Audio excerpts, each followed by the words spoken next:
Buenos días y bienvenidos a todos. Good morning and welcome, everyone. Welcome to a community that is dedicated to providing spiritual tools for living a happy and full life. My name is Karina Shearer, and I'm the spiritual director and founding minister here at the Center for Spiritual Living Puerto Vallarta. If you would like to join us for the live Zoom meeting, please contact me for the link and the password, or check our website, www.cslpv.org, and you'll find the link on the page where you find the replays of the weekly talks. There's also a link to that on the landing page. So today is Sunday, January 12th, 2025. And we have a new theme this year, which is Rising Higher, Growing Deeper.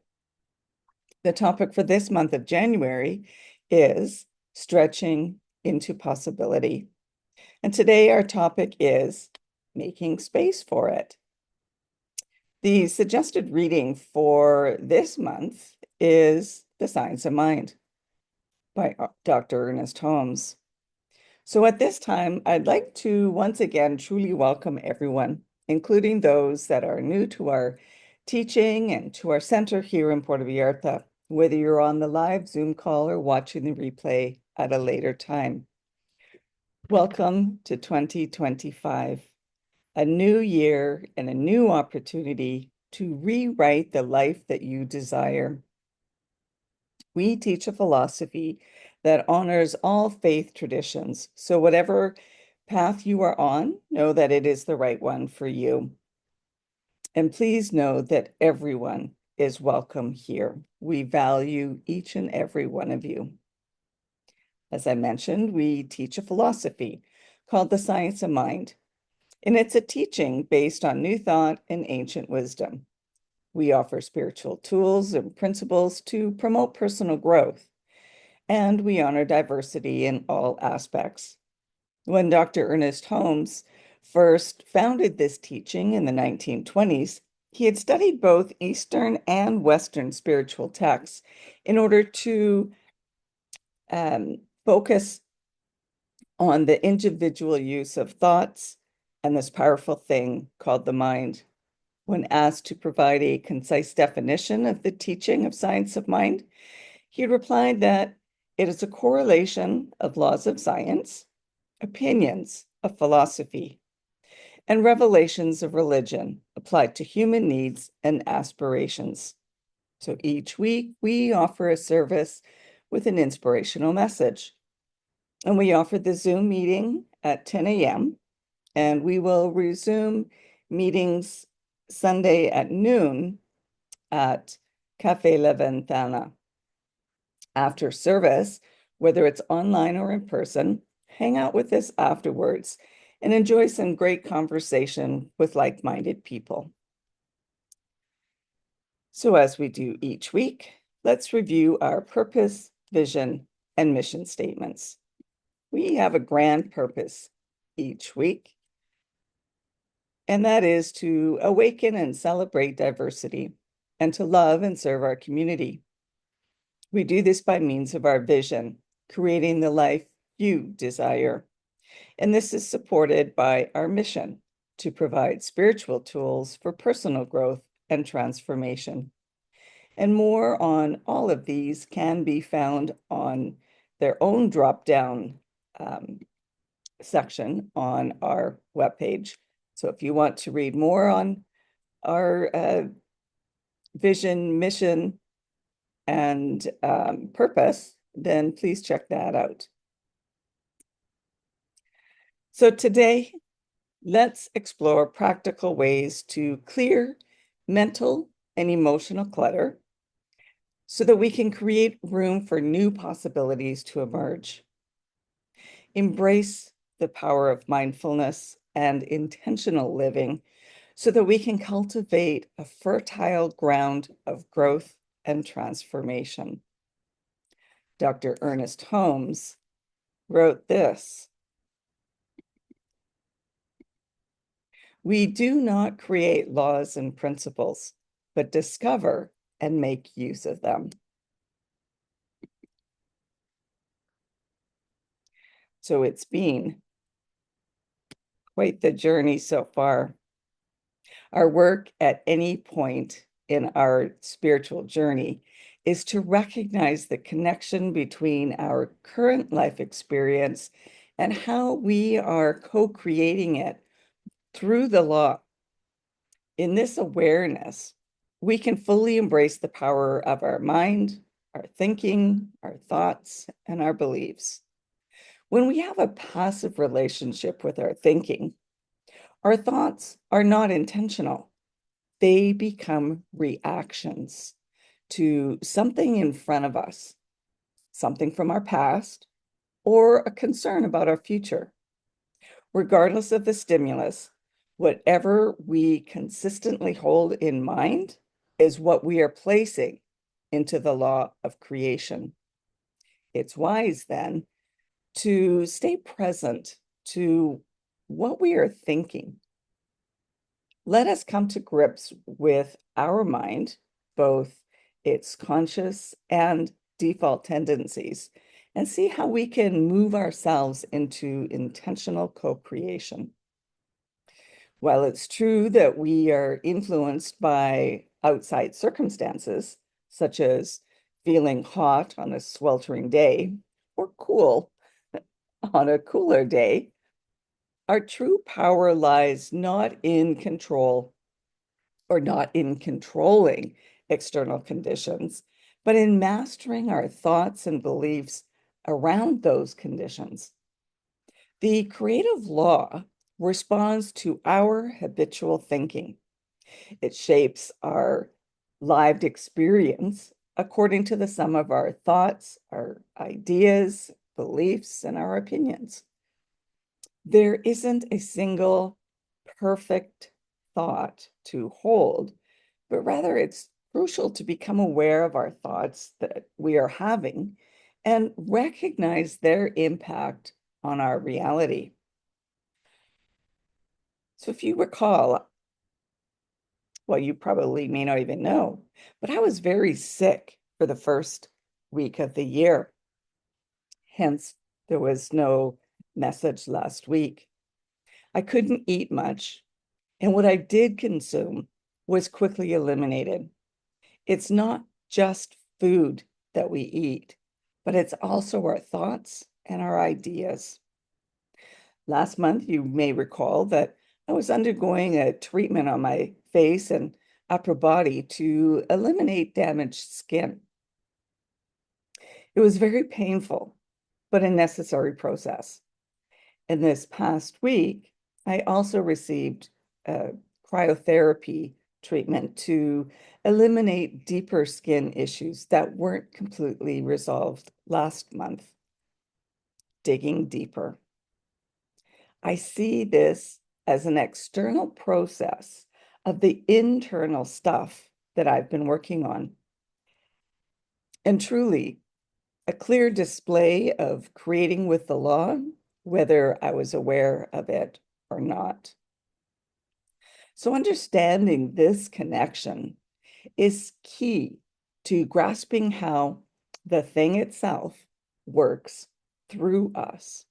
Often we engage with the law reactively, allowing our beliefs and thoughts to be shaped by circumstances. But what if we consciously chose those thoughts and beliefs that we hold in mind rather than merely reacting to external events? By shifting from a reactive mindset to one of intentionality, we could profoundly transform our lives. And this shift in awareness allows us to align more closely with the creative powers within, leading to a life where we consciously cultivate the experiences and outcomes that we desire. Eric Butterworth wrote this: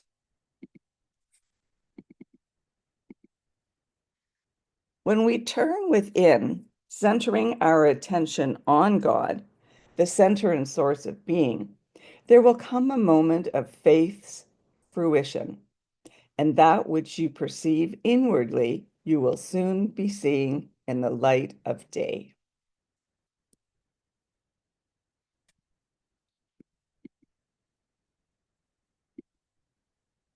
So the thing itself is not something separate from us.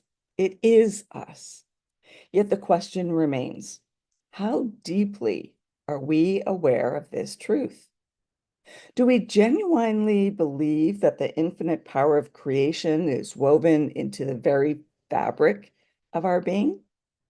As Ernest Holmes put it, we are chemists in the laboratory of the infinite.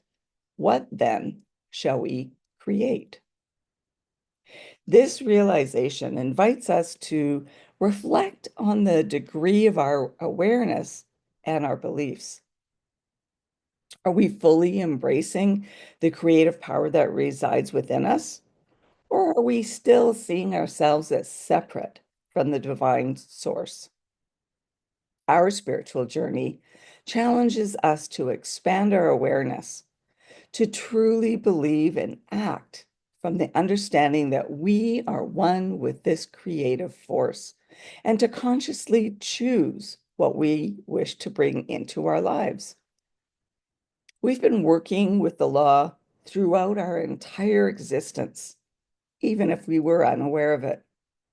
This is not a new truth, but the awareness of this truth might be new to some of us.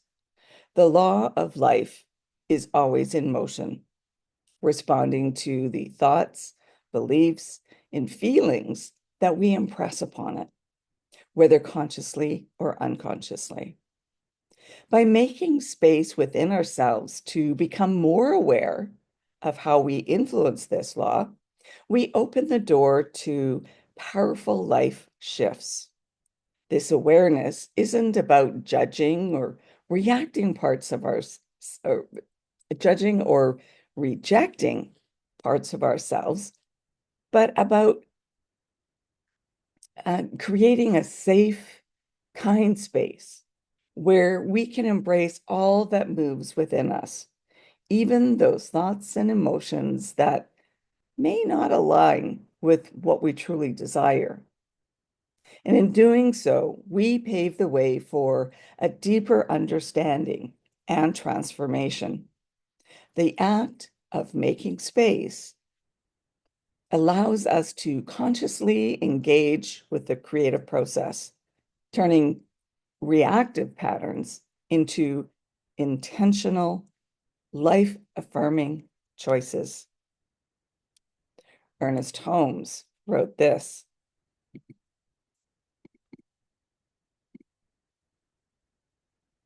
when we demonstrate today, oh, let me just double check.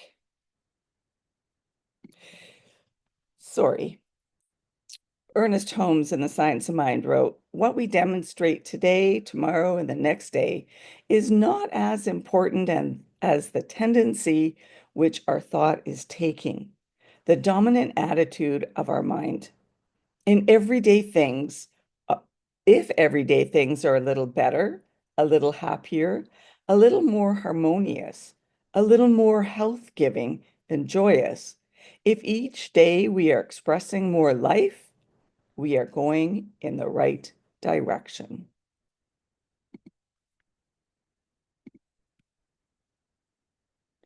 So the law of life operates through us, constantly expanding into effect through our living. This law doesn't think or discern. Its singular purpose is to co-create with what is present in our minds and hearts. Whether we entertain thoughts of joy and peace or thoughts of hatred and harm, the law fulfills its purpose through the mental and emotional patterns that we hold. Since um, science offers a sacred space where we can align more deeply with the creative process that is at work within each of us. In that stillness, of the silence, we become more attuned to the flow of thoughts and feelings, allowing the law to respond to our highest intentions rather than to reactive patterns. Rumi said this: listen to silence. It has much to say. And it seems like I was in a 2-week silence. Here's a little story. A boy and his father were walking into the mountains, or walking in the mountains. Suddenly, his son falls, hurts himself, and screams, "Ah!" To his surprise, he hears the voice repeating somewhere in the mountain, "Ah!"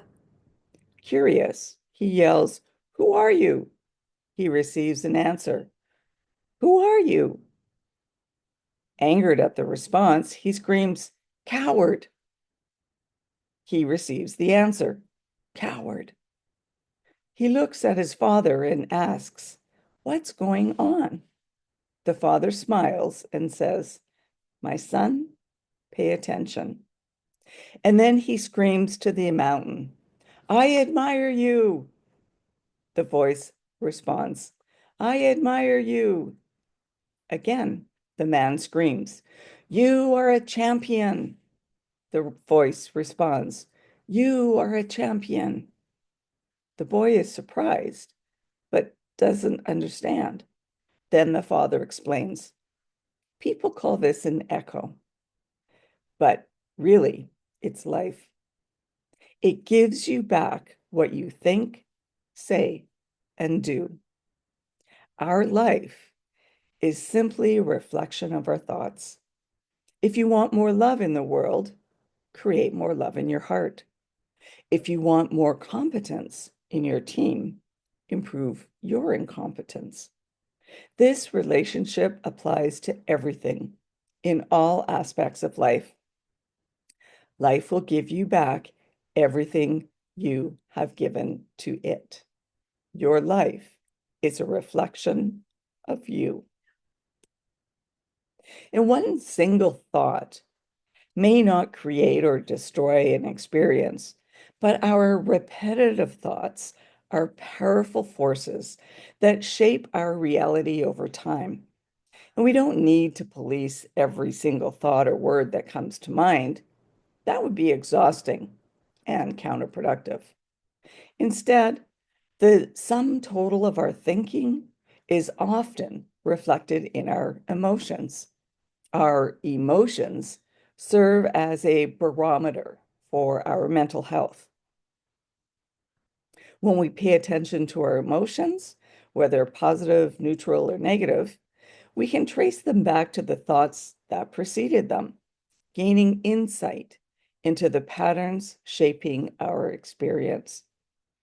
By making space to regularly check in with our emotions, we gain insight into the patterns of thought that the law is acting upon, which in turn allows us to gently shift towards thoughts and beliefs that support our desired outcomes, fostering a more harmonious and fulfilling life.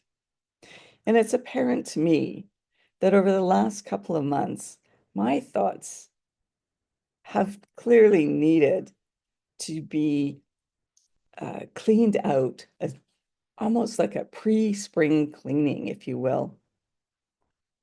Getting rid of what no longer serves me, what I no longer believe to be true.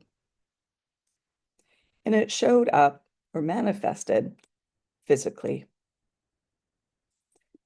Ralph Waldo Emerson wrote this: "The only person you are destined to become is the person you decide to be."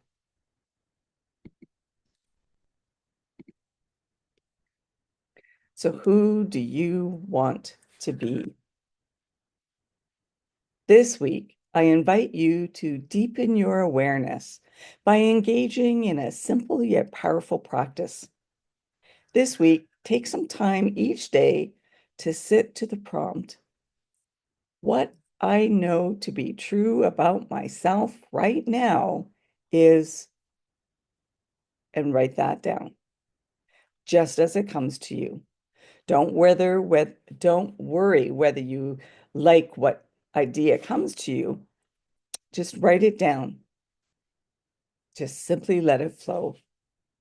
And in doing so, being in the flow, you allow yourself to see the thoughts that are shaping your experience. If what you uncover feels uplifting and true, embrace it. And if you notice a thought that no longer serves you, recognize this as an opportunity to gently replace it with one that does align with your highest good. And by making space for this kind of awareness, we open ourselves to greater spiritual growth and transformation. So let's go forth with the intention to consciously create from a place of clarity and truth. Make space for more love and peace. And I'll leave you with this final quote from Ernest Holmes. What we demonstrate today, tomorrow, and the next day is not as important as the tendency which our thought is taking, the dominant attitude of our mind.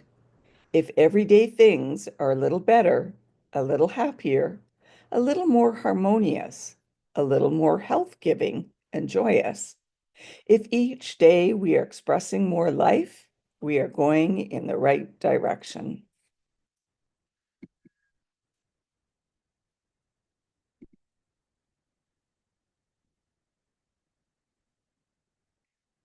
And that leads us to our affirmation for today.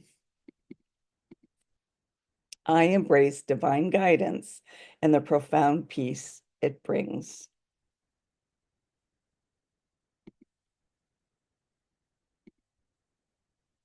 And now, time for our updates at our center. If you are interested in learning more about the Science of Mind teaching, we offer courses via Zoom as well as in person. So connect with me or check our website to find out the details. And let me know if there's a specific course, a workshop, or even a book study that you would be interested in taking, and we can plan dates for those as well.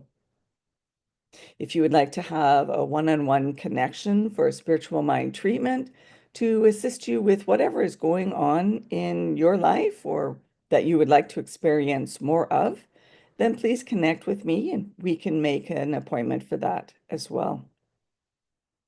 And if you would like to become a member of the Center for Spiritual Living Puerto Vallarta for this current year, as membership does renew annually, or if you would like to be on our board of trustees, then please contact me and I'll be sure that you are sent the proper form. I'd also like to remind you to like and subscribe to our YouTube channel and our Facebook page. And so now it's our time for mindfully giving and financial support of our spiritual home. We rely on your support to continue our center here in Puerto Vallarta so that we can continue offering this powerful teaching of the science of mind. And we bless the financial gifts that you give today, no matter the amount. Donations can be made using PayPal or Tidely and you'll find the donate buttons on our website, www.cslpv.org. The donate buttons are both on the landing page as well as at the top of the page where you find the weekly talks. Alternatively, you can still mail in a paper check if you so wish by addressing it to CSLPV number 403 2125 Birch Road, Kelowna, BC, B1Y8N1. And now please join me in our offertory affirmation. I know that my giving blesses and multiplies all that I am, all that I have, and all that I give and receive. I do give eternal thanks for the abundance that is mine to share. So thank you for coming and sharing this time together. And let's continue practicing peace. We can each be a force for peace and nonviolence. Our words and our actions create ripples of peace all around us and beyond. Peaceful living includes acting with compassion, kindness, and consideration.